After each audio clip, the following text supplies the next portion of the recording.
बिस्मिल्लाहिर्रहमानिर्रहीम। अस्सलाम वालेकुम दोस्तों, मैं हूं ज़ीशान और आप देख रहे हैं Pakistan pigeon club YouTube channel. दोस्तों, आज का हमारा टॉपिक है नुस्खा बराए परवाज़। दोस्तों, वीडियो शुरू करने से पहले आपसे दरख्वास्त है, हमारे चैनल पाकिस्तान पिजन क्लब को सब्सक्राइब लाजमी करें। दोस्तों, आपने ये चीज़ें ले लेनी हैं: काहू 3 माशा, हरफा 3 माशा, कासनी 3 माशा, सफ़ेद ज़ीरा 3 माशा, कद्दू के बीज 3 माशे, बादाम फ़ी कबूतर 1 अदद, काली मिर्च फ़ी कबूतर 2 अदद। दोस्तों, जब मौसम साथ गर्म हो या लू के दिन हों तो शाम में तमाम चीज़ों को बारीक पीस लें। फिर एक प्याली पानी डालकर खूब बारीक पीस लें। उसके बाद कपड़े में छान लें।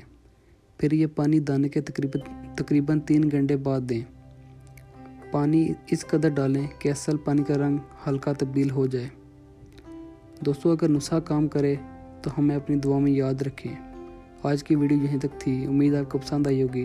दोस्तों, वीडियो पसंद आने की सूरत में वीडियो को लाइक करें, चैनल को सब्सक्राइब करें और साथ घंटी के निशान को भी दबाएं। अल्लाह हाफिज़।